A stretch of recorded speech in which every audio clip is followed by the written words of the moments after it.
에스겔 37장 1절에서 10절 말씀입니다.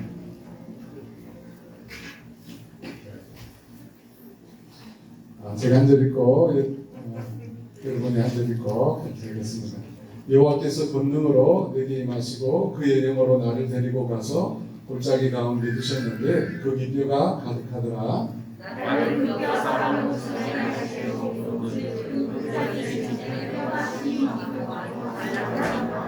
그가 내게 이르시되 인자야 이 뼈들이 능히 살 수 있겠느냐 하시기로 내가 대답하되 주 여호와여 주께서 아시나이다.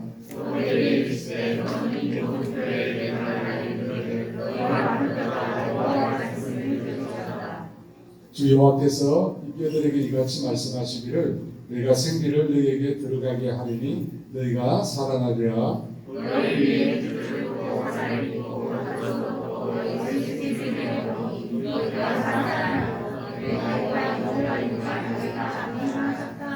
이에 내가 명령을 따라 대언하니 대언할 때 소리가 나고 움직이며 이 뼈 저 뼈가 들어맞아 뼈들이 서로 연결되더라.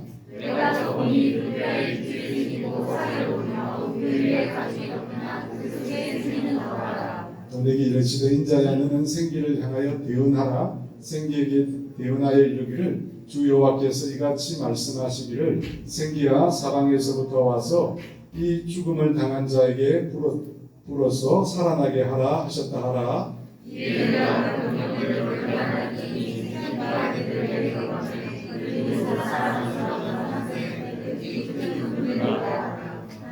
아멘. 같이 읽진 않았지만 아마 들으시면서 대충 무슨 내용인지는 아마 아실 거예요. 이 설교를 자주 들은 건 아니겠지만 그래도 에스겔 골짜기에 생기를 불어오게 해서 죽은 뼈들이 살아나는 그런 환상에 관한 얘기입니다. 하나님께서 선지자 에스겔을 이 죽음의 골짜기로 데려가는데 그곳에 뼈들이 가득했다고 합니다. 이 뼈들이 뭐냐면 이스라엘 백성을 가리킵니다. 그런데 그 뼈들이 그냥 있는 뼈가 아니라 완전히 말라 있었다고. 무슨 뜻일까요? 죽은 지 오래되었다는. 물론 여기서 죽음은 육체의 죽음을 말하는 것이 아니라 영적인 죽음을 말하는 것입니다. 바벨론으로 포로로 잡혀온 이스라엘 백성들이 영적으로 완전히 죽어있는 상태, 그것을 말하는 것입니다. 도무지 살아날 것이라고는 가능성이 조금도 보이지 않는 상태. 여러분 이것이 바벨론 제국으로 끌려온 이스라엘 백성의 영적 상황이었습니다. 그런데 그때 하나님께서 선지자 에스겔에게 한 가지 질문을 하십니다. 어떤 질문이냐면 3절에 보면 인자야 이 뼈들이 능히 살 수 있겠느냐. 분명히 뼈들이 완전히 바싹 말라버린 상태입니다. 조금 마른 정도가 아니라 육안으로 볼 때 소생될 가능성이 전혀 보이지 않는 뼈들입니다. 그럼에도 하나님께서 이 뼈들이 능히 살아날 수 있겠느냐라고 질문을 하십니다. 여러분 그렇게 물으신 이유가 뭘까요? 하나님도 아시잖아요. 완전히 죽어버렸다는 것은 아는데 왜 하나님께서 이 뼈들이 능히 살 수 있겠느냐라고 물으셨을까요? 어렵다게 생각하면 그 의도를 우리가 파악할 수 있을 것도 같은데 에스겔이 근데 뭐라고 대답했느냐면 주 여호와여 주께서 아십니다 라고 대답합니다. 여러분 에스겔의 이 대답이 굉장히 애매모호하잖아요. 주께서 아십니다. 살아난다는 말입니까? 살아나지 않는다는 말입니까? 베드로가 그랬잖아요. 예수님께서 너가 나를 사랑하느냐? 주님께서 물으셨는데 뭐라고 대답합니다? 주님이 아십니다. 사랑한다는 말이냐 사랑하지 않는다는 말이냐. 에스겔도 마찬가지입니다. 살 수 있다는 말입니다. 살 수는 없다는 말입니다.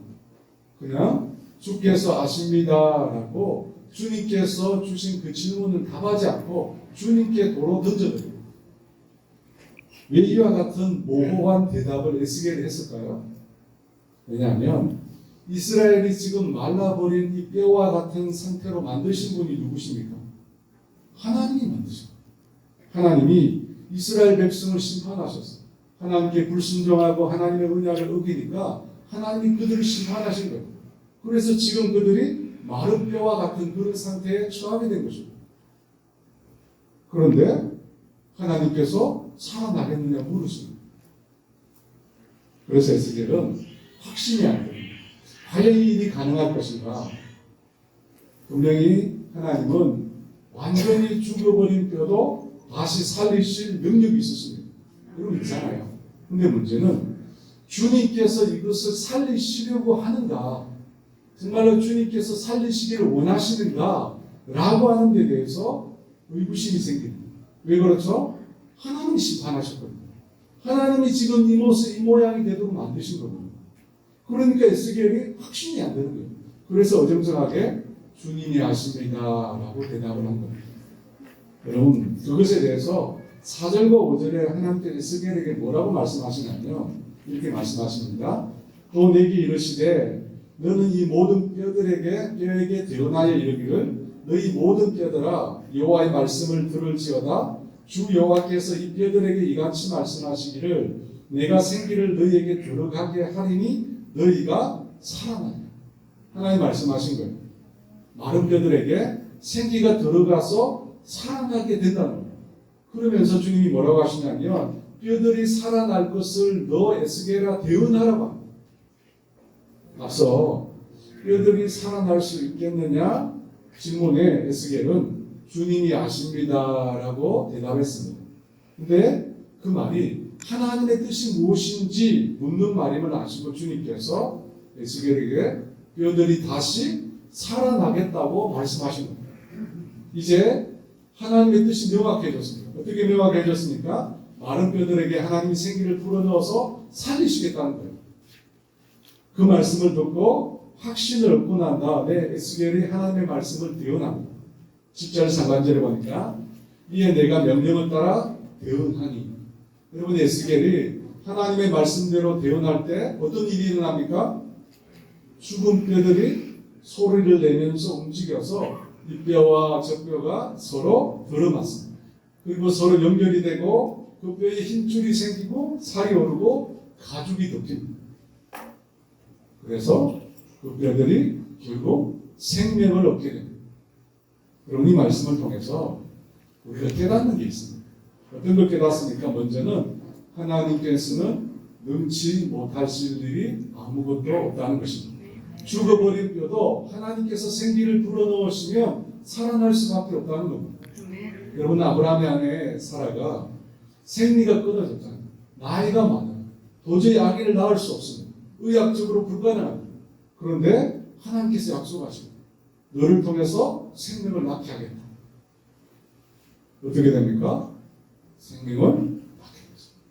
그래서 하나님은 불가능을 가능으로 바꾸실 수 있습니다.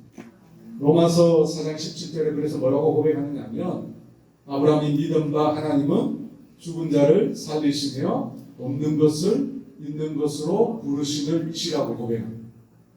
여러분 하나님은 죽은 자를 살리십니다. 죽은 사라의 태에서 생명을 만들어내실 수 있습니다. 무에서 유를 만드실 수 있습니다. 여러분 이것이 하나님 다른 점이잖아요. 무에서 유를 만들어내실 수 있는 분이 우리 하나님이십니다. 하나님께는 불가능이 없습니다. 단지 우리가 불가능하다고 믿는 거죠. 여러분 하나님은 불가능이 없으세요. 단지 우리가 불가능하다고 믿기 때문입니다. 두 번째 발견할 수 있는 점은 뭐냐면 하나님의 말씀을 대언하라는 것입니다. 여러분 오늘 말씀의 핵심이 뭐냐면 하나님께서 죽은 뼈들을 어떻게 다시 살아나게 하셨는가 하는 거예요. 죽은 뼈들을 어떻게 살아나게 하셨는가. 앞서도 말했지만 하나님은 분명히 능력이 있으세요. 아무것도 없는 데서 생명을 만들어내실 수 있으세요. 그런데 하나님께서 당신의 능력을 발휘하기 이전에 에스겔에게 뭐라고 말씀하셨습니까? 하나님의 말씀을 대언하라고 했어요. 그냥 하나님께서 죽은 뼈들을 향하여 뼈들아 살아나라 이렇게 하면 될 텐데 그렇게 하지 않으시고 에스겔에게 하나님의 말씀을 대언하라고 합니다. 그리고 그 명령대로 에스겔이 하나님의 말씀을 대언합니다. 생기가 불어와서 다시 살아나라 라고 대언합니다. 그때 어떻게 됩니까? 죽어 말라버린 뼈들이 다시 살아나는 기적이 일어납니다. 여러분 에스겔이 하나님 말씀을 듣고 자기 말을 덧붙인 게 아니에요. 하나님이 이러이러해서 살아납니다 말한 것이 아니라 말씀 그대로만 선포했는데 놀라운 기적이 일어났다는 것입니다. 죽은 뼈들이 일어나서 다시금 큰 군대를 이루었습니다. 여러분 성경에 보면 많은 말씀이 있고 많은 약속이 있습니다. 그런데 우리가 그 성경에 나오는 말씀을 있는 그대로 대응했을 때 여러분 성경에서 일어나는 역사가 그대로 재현되었습니까?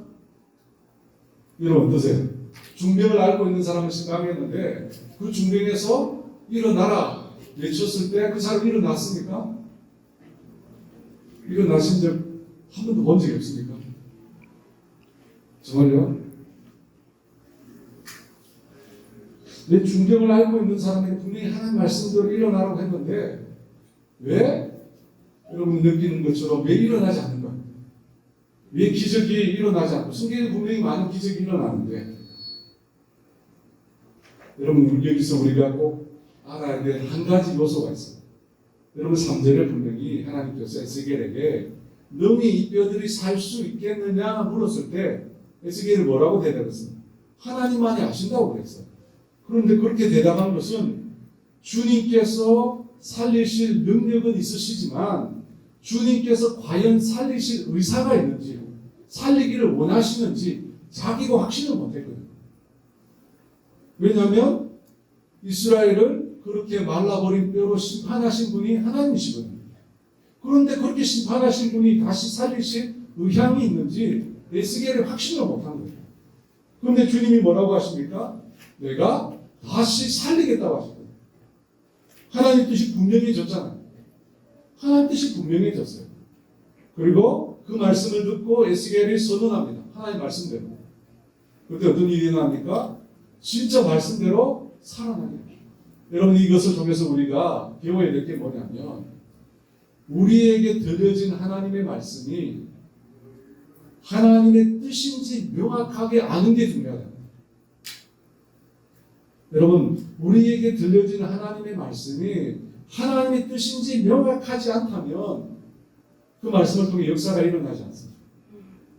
그런데 반대로 그 말씀이 하나님의 뜻임이 명확하다면 여러분 우리가 확신을 가지고 그 말씀을 대언하면 어떻게 되는 거예요?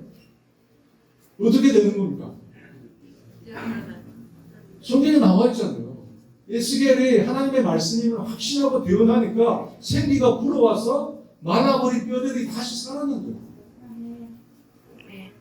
여러분 이것이 우리가 하나님을 경험하는 삶이라는 내용에서 배운 거예요. 하나님께서는 저와 여러분을 통해서 하나님의 뜻과 목적을 이루시기를 원하십니다. 그런데 우리가 그 하나님의 뜻을 어떻게 알 수 있습니까? 하나님과 깊은 사랑의 교제를 통해서 하나님의 음성을 들어요. 하나님 말씀을 들어요. 하나님 분명히 말씀하십니다. 어떻게 해요? 성령님을 통해서 성경과 기도와 환경과 교회를 통해서 말씀하신다. 그 말씀을 듣고 분명히 하나님 뜻이구나 우리가 확신해야 돼요. 근데 여러분 하나님의 말씀을 들을 때 이것이 하나님의 뜻인지 아닌지를 한 가지만 가지고 한 가지만 가지고 우리가 알아서는 안 된다고 했어요. 네 가지를 얘기했거든요. 환경을 통해서 분명히 하나님 뜻인 거 분명한데 또 어떻게 우리가 확신해야 돼요? 하나님의 말씀을 통해서 기도를 통해서 교회 다니는 예수 믿는 사람들의 공동체를 통해서 하나님의 뜻이 명확하게 우리가 인식돼요. 그러고 나서 어떻게 하면 됩니까?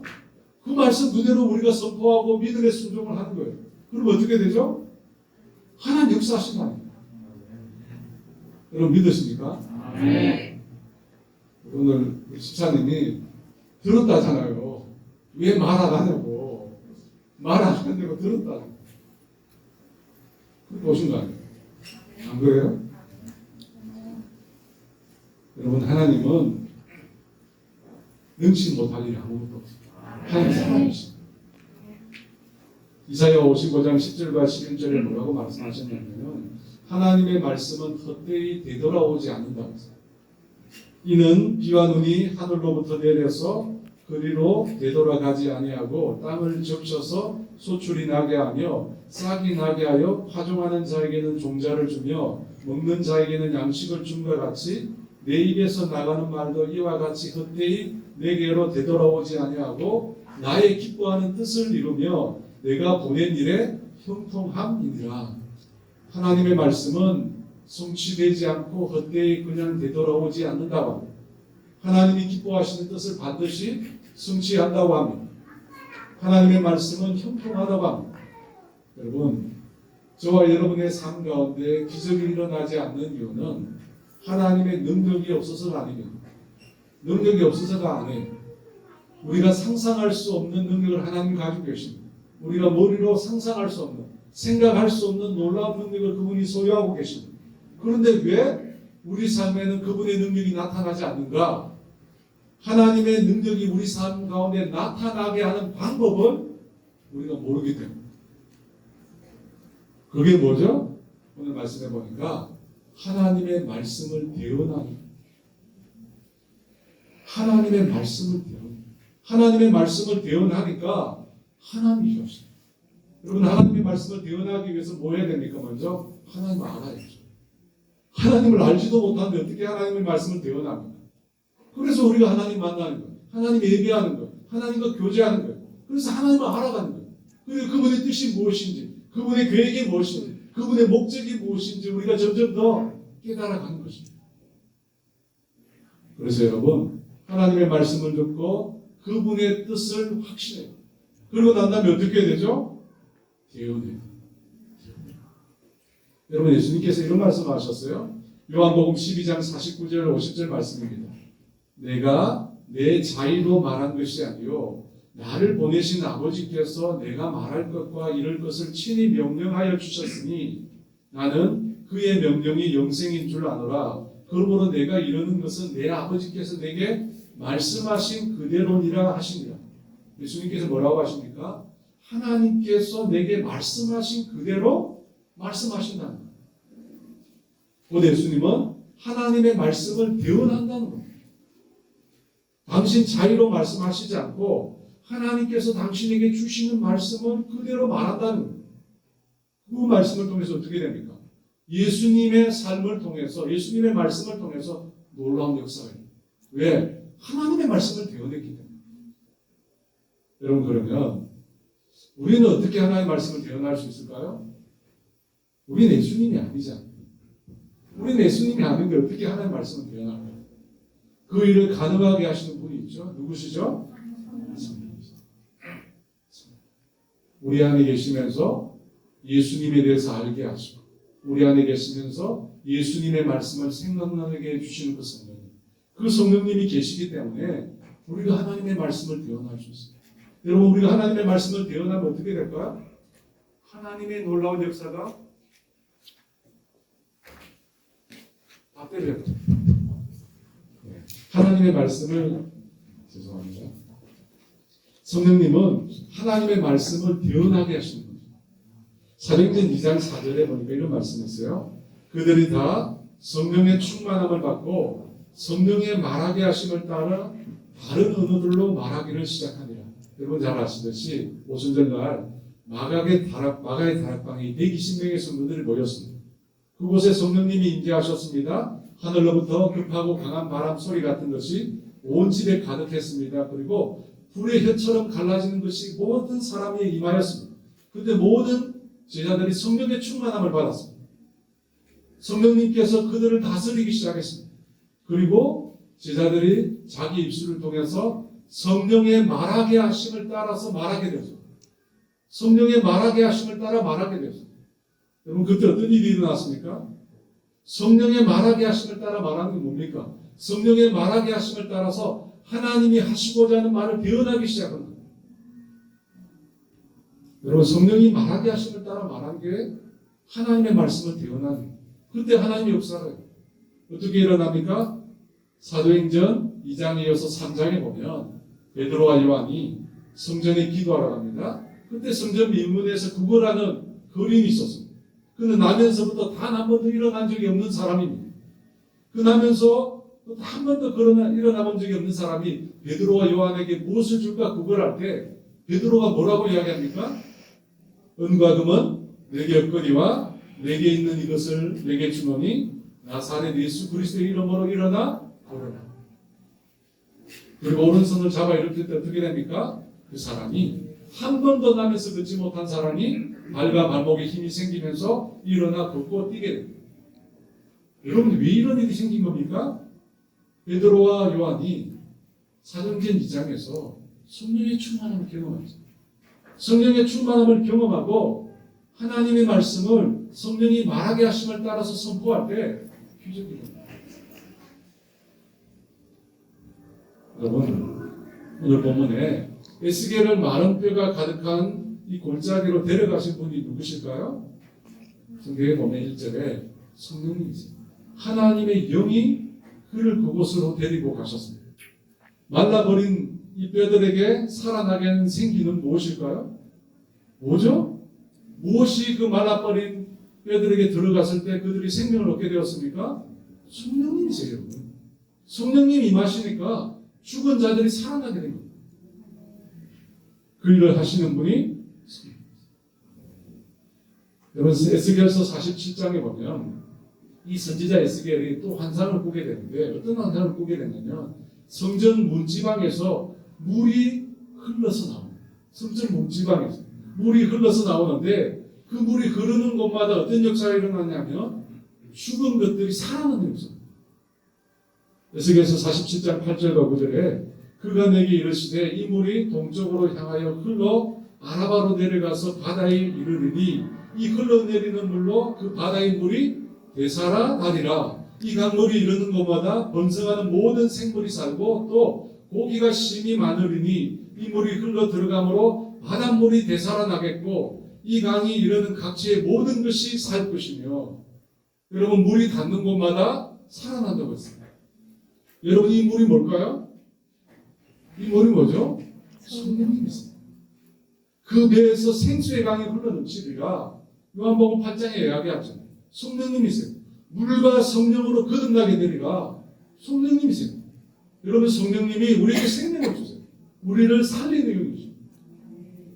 여러분 우리가 하나님의 뜻에 따라서 하나님의 말씀을 우리가 배워날 때 성령님께서 어떤 일을 일으키냐면 우리 가운데 생명을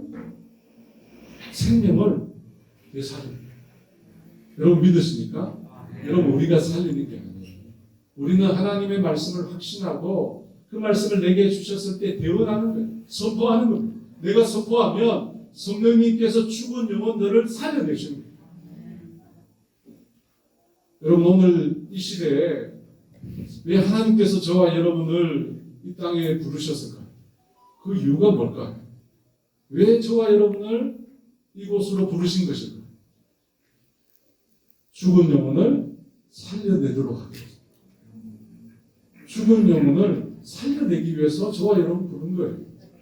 영혼을 살리는 하나님의 도구로 우리를 사용하시려고 하나님께서 이 죽음의 세대에 지금이 완전히 죽음의 세대잖아요.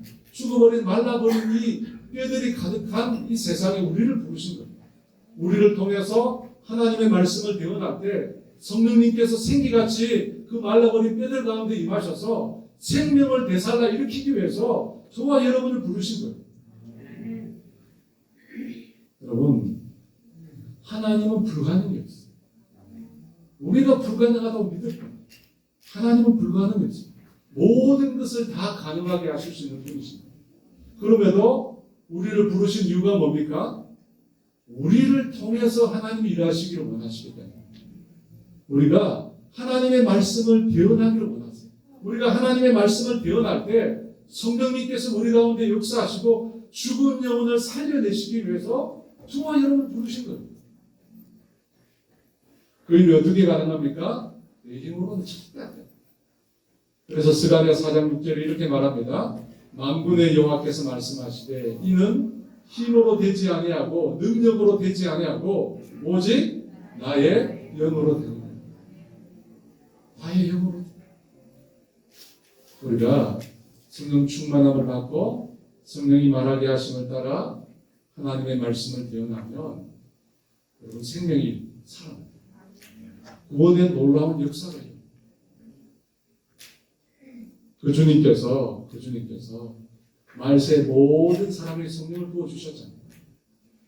여러분 사도행전 2장에 요엘의 선지자의 말을 빌어서 이야기하잖아요. 말세에 하나님께서 모든 영을 모든 당신의 영을 모든 사람에게 부어주셨어요. 왜 하나님이 영을 우리에게 부어주셨어요? 구약시대는 제한된 사람만 부어주셨잖아요. 다윗에게만, 요수에게만, 모세에게만, 특별한 사람들에게만 부어주셨어요. 근데 왜 이 마지막 때 모든 사람에게 부어주셨습니까? 우리 모두를 살리는, 영혼을 살리는 도구로 사용하시기 위해서 성령님 부어주신 거예요. 우리가 하나님의 말씀을 대언하면 영혼들이 살아. 저와 여러분이 그걸 보게 될 것입니다. 보게 될, 여러분 믿으시죠? 보게 될 것입니다. 이번 주에 제가 말씀을 전할 텐데, 여러분 우리가 마지막 하나님을 경험하는 사람은 마지막이 뭐냐면 순종이에요. 여러분 요단 강물이 언제 거쳐졌습니까? 요단 강물이 언제 거쳐졌죠? 제사장들이 하나님의 언약궤를 메고 그 발을 요단 강물에 내디딜 때 그 순간이 거쳐요. 여러분 신기하지 않아요? 하나님이 거쳐진다고 말씀하시면 어느 시점에 거쳐져라, 거쳐지면 될 텐데, 성경은 놀랍게도 믿음의 순종으로 한 걸음을 내디딜 때 역사. 홍해가 언제 갈라졌어요? 이스라엘 백성으로 홍해를 향하여 진격할 때 그 순간에 갈라졌단 말이에요. 여러분이 믿음의 순종의 걸음을 내디딜 때 하나님 역사하세요. 하나님의 말씀을 대언하기 시작할 때 죽은 자들이 살아나. 그 사실을 믿고 하나님께서 영혼을 살리시는 귀한 도구에 저와 여러분이 사용되기를 원합니다. 우리 이 시간 같이 찬양하면서 주 앞에 기도하며 나가기를 원합니다. 우리 마지막 날에라고 하는 찬양이 있습니다. 우리 너무 밝은데 조금 꺼주시기 바랍니다.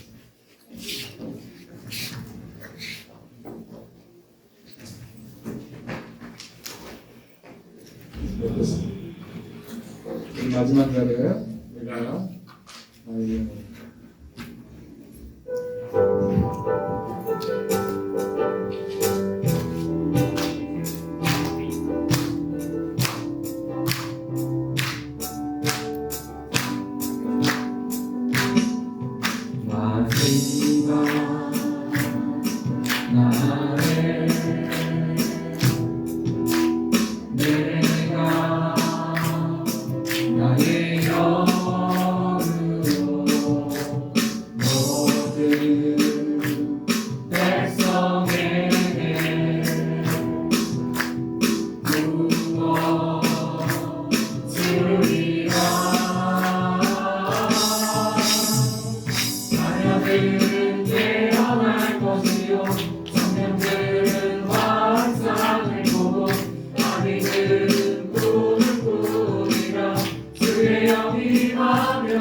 원합니다.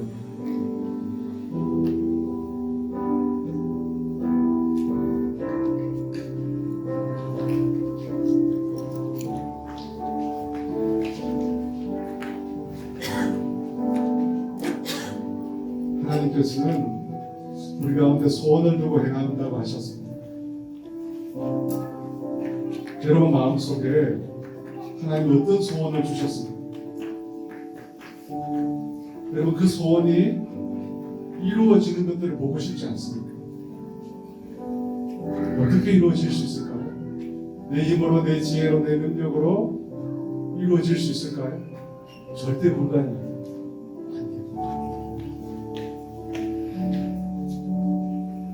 성령님이 우리 가운데 임하시고 하나님의 말씀이 우리 가운데 임하시고 그때 여러분 이것이 하나님의 뜻이구나, 우리 심령의 확신이 하나님 나에게 말씀하시구나 확신이, 여러분 그 확신이 들 때 그 말을 선포하고 그 말을 선포하고 그때 하나님이 일어나세요. 그때 하나님이 일어나세요. 여러분 그걸 경험해보고 싶지 않습니까? 나를 통해서 하나님이 일하시는 것들, 내 입술을 통해서 하나님 말씀이 이루어지는 것들 여러분 경험해보고 싶지 않습니까? 하나님 살아계심을 우리가 경험하는 것. 왜 성경에서 말하는 그 성경의 위대한 선지자들은 그 입으로 말하는 일들이 이루어집니다. 사무엘은 그 입으로 말하는 것이 한마디도 땅에 떨어지지 않고 다 이루어졌다고 했습니다. 왜 그런 일이 일어났습니까?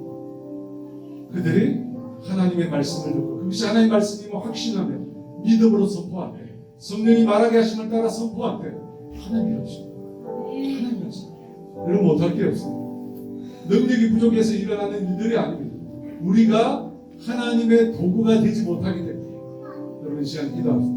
하나님 성령으로 이 시간 나에게 충만히 임하여 주시옵소서. 내가 주님의 도구가 되기를 원합니다. 주님께 통로가 되기를 원합니다. 성령 나에게 임하여 주셔서 내가 성령이 말하게 하심을 따라 말하는 하나님의 말씀을 대언하는 자로 하나님 쓸 수 있도록 나에게 은혜를 달라. 우리 주여 기도합시다. 주여